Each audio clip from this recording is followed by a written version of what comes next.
Welcome back to City News. ఏ రాజకీయ party అయినా ఎస్సీ బీసీ మైనార్టీలను సీఎంని చేస్తారా అని సినీ దర్శకుడు దిలీప్ రాజా ప్రశ్నించారు. సోమవారం ఏర్పాటు చేసిన విలేకరుల సమావేశంలో ఆయన మాట్లాడుతూ ఆయా వర్గాలను ఓటు బ్యాంకులుగా ఇంకెంతకాలం చూస్తారన్నారు. ఎస్సీ బీసీ మైనార్టీలను కేవలం పల్లకీలు మోసే కూలీలుగా చూడటం జీర్ణించుకోలేని అంశమన్నారు. ఇంకెంతకాలం కుర్చీలను మోస్తారని ఆయన ఆయా సామాజిక వర్గాలను ప్రశ్నించారు. పల్లకీ మోసే స్థాయి నుండి పల్లకీ ఎక్కే స్థాయికి ఎదగడానికి ఎన్నికలే సరైన పరిష్కార మార్గమని దిలీప్ రాజా సూచించారు. తెలుగు రాష్ట్రాల్లో ఎస్సీ బీసీ మైనార్టీలను సీఎం చేయాలనుకుంటే ఎన్నికల మేనిఫెస్టోలో ప్రకటించాలని ఆయన డిమాండ్ చేశారు. అలా జరగకపోతే ఈ సామాజిక వర్గాల నుండి గుంటూరు జిల్లాలో అన్ని నియోజకవర్గాల్లో ఎన్నికల్లో పోటీ చేయడానికి సమాయత్తం కావాల్సిందిగా ఆయన పిలుపునిచ్చారు. ఈ సామాజిక వర్గానికి చెందిన అభ్యర్థులను గెలిపించుకుంటారో ఓడించుకుంటారో ఓటర్ల విజ్ఞతకే వదిలిపెడుతున్నామన్నారు. ద ప్రజెంట్ పొలిటికల్ సినారియో చాలా జరిగిపోతూ ఉంది కాబట్టి I'm questioning the political parties. I don't want to mention any party. ఏ రాజకీయ పార్టీ అయినా ఒక ఎస్సీని కానీ బీసీని కానీ మైనారిటీని కానీ ముఖ్యమంత్రిని చేయడానికి సిద్ధంగా ఉన్నారా? ఎవ్వరూ ఎస్సీని కానీ బీసీని కానీ మైనారిటీని కానీ ముఖ్యమంత్రులను చేయరు. మీకు మాత్రం ఎస్సీల ఓట్లు కావాలా, బీసీల ఓట్లు కావాలా, మైనారిటీల ఓట్లు కావాలి. ఎంతకాలం మీ కుర్చీలు మొయ్యాలి? ఎంతకాలం మీ పల్లకీలు మొయ్యాలి? అందుకే directly I'm questioning the political parties. Could it be possible to announce the Chief Minister ఎవరినైనా కానీ ఎస్సీ నుంచి కానీ ఒక దళిత ముఖ్యమంత్రిని చేస్తారా? ఒక బీసీని చేస్తారా? మైనారిటీని చేయగలరా? కులం అనేది లేదు, కులాలకు అతీతం రాజకీయాలు అని అనుకుంటే ఈ ఎస్సీలను కానీ బీసీలను కానీ మైనారిటీలను కానీ ఎవరినో ఒకరిని ముఖ్యమంత్రిని చేసే అవకాశం ఏమన్నా ఉందా అని నేను అడుగుతా ఉన్నా. గత ఎన్నికల్లో తెలంగాణలో కేసీఆర్ గారు మాది టీఆర్ఎస్ అధికారంలోకి వస్తే దళితుడిని ముఖ్యమంత్రిని చేస్తాను అని స్లోగన్ పెట్టుకున్నారు. అధికారంలోకి వచ్చారు. తర్వాత ఆయన ఏ అధికారంతో దళితుడిని ముఖ్యమంత్రిని చేస్తానని చెప్పారో కేసీఆర్ గారు దళితుడు సూదులు కూడా లేకుండా పోయాడు. అక్కడ దళితుడిని ముఖ్యమంత్రిని కూడా చేయలే. ఒక్క దళితుడు కానీ, ఒక మైనారిటీ కానీ, ఒక బీసీ కానీ ఎవరైనా ముఖ్యమంత్రి రాష్ట్రంలో ఉన్నారా? చేశారా? ఎందుకు చేయరు? కులం పునాదుల మీదే దేశం నడుస్తుంది. అబ్రహాం లింకన్ గారు democracy is the by the people for the people అంటే దాని నిర్వచనాన్ని పూర్తిగా మార్చేసి ఇప్పుడు democracy is for the cast by the caste అనే పద్ధతిగా మారిపోయింది. సో చాలా బాధపడుతున్నా. బీయింగ్ అన్ ఇండియన్, ఒక భారతీయుడిగా నేను చాలా బాధపడుతున్నా. రాజకీయాలకి, పదవులకి, పెద్ద పెద్ద అధికారాలకి ఎస్సీ బీసీ మైనారిటీలను దూరంగా ఉంచడం పద్ధతి కాదు. వీళ్ళని ఓటు బ్యాంకులుగా మార్చుకోవటం దీనికి పద్ధతి కాదు. ఒక పరిష్కారం ఆలోచించండి. రానున్న ఎన్నికలలో తప్పనిసరిగా క్లీన్ ఇమేజ్ ఎవరికైతే ఉందో ఆ క్లీన్ ఇమేజ్ ఉన్న మనుషుల్ని తీసుకొచ్చి ఎస్ఎల్ నుంచి బీసీఎల్ నుంచి మైనారిటీల నుంచి ఎన్నికల బరిలోకి దించుతాం. మేము గెలవకపోవచ్చు, కానీ మా శక్తి ఏదో మేము చూపిస్తాం.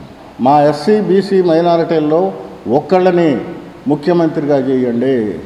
అంతర్జాతీయ మహిళా దినోత్సవాన్ని పురస్కరించుకొని Rainbow Trust, Rotary Club of Tenali సంయుక్త ఆధ్వర్యంలో ఆదివారం మహిళా దినోత్సవం ఉత్సవాలు ఘనంగా నిర్వహించారు. స్థానిక ఎన్జీఓ కళ్యాణ మండపంలో రుచికర ఆరోగ్యకరమైన వంటల పోటీలు నిర్వహించారు. విజేతలను ప్రకటించి నగదు బహుమతులను ప్రదానం చేశారు. రాత్రి జరిగిన సభలో వివిధ రంగాల్లో నిష్ణాతులైన 10 మంది మహిళా మనులను సత్కరించారు. సత్కారం అందుకున్న వారిలో ఉప్పాల రజనీదేవి, డాక్టర్ విజయమ్మ, పెసర్లంక వసంత దుర్గా, షేక్ లలిత మనీషా, నాగం జ్ఞాన దివ్య, మాజిటి శారదాదేవి, తోటకూర గ్రేస్ విజయ, కొండ హుషారాణి, గండికోట పోలేరమ్మ, నక్క నాగమణి, రెయిన్బో ట్రస్ట్ వ్యవస్థాపకురాలు డాక్టర్ జీవనలత, సభ్యులు కళ్యాణి, వరలక్ష్మి, గాయత్రి, జ్యోతి, రోటరీ క్లబ్ అధ్యక్షులు పావులూరి రాంబాబు, అసిస్టెంట్ గవర్నర్ కన్నగంటి మురళీకృష్ణ, జగదీశ్వరంబ కార్యక్రమాలను పర్యవేక్షించారు.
తెనాలిలో రోటరీ క్లబ్ మళ్ళా రెయిన్బో ట్రస్ట్ ద్వారా ముందుగానే జరుపుకున్నందుకు చాలా సంతోషంగా ఉంది.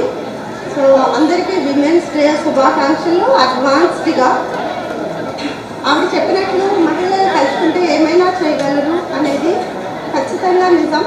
మనం మన కుటుంబాన్ని చూసుకుంటూ బయటకు కూడా వచ్చి రాణించగలరు అని చాలామంది డాక్టర్స్ రావాలి అనేది 2004 నుంచి కూడా నేను మోటివేట్ చేస్తాను. పెన్షన్ తీసుకోవడానికి కూడా వాళ్ళు రాకుండా వాళ్ళ ఫ్యామిలీ మెంబర్స్ వచ్చి మా చెల్లి భర్త చనిపోయాడు మీరు పెన్షన్ ఇవ్వాలి అని అడిగితే మీ చెల్లి ఎక్కడ అని అడిగేదాన్ని. అడిగితే మా చెల్లి బయటికి రాదమ్మా, బయటికి రాదు, మీరు పెన్షన్ ఇవ్వాలి అని చెప్పేవాళ్ళు.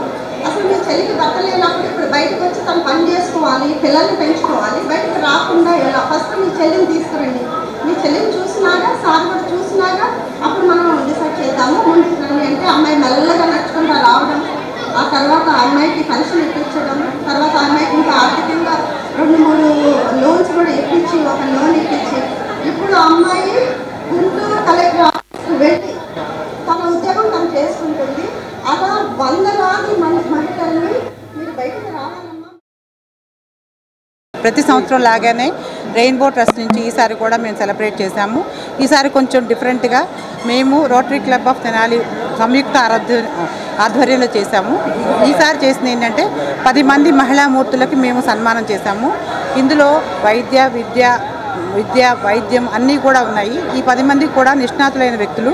ఇవే కాకుండా ఇవాళ వంటల పోటీలు నిర్వహించాము.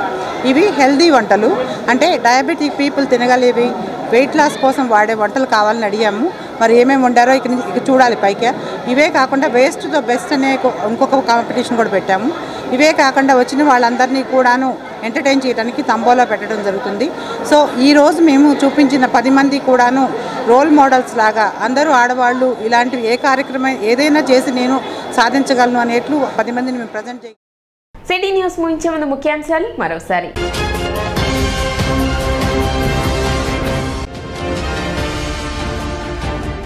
గుంటూరు పార్లమెంటు పరిధిలోని జనసేన పార్టీ సమన్వయకర్తలతో సమావేశమైన టీడీపీ నాయకులు doctor Pemmasani Chandrasekhar.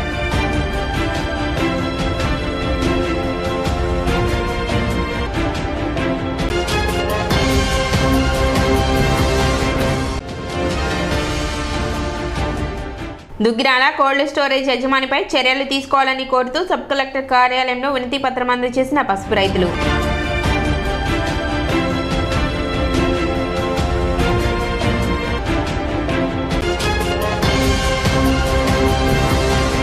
City news ఇంతటితో సమాప్తం. నమస్కారం.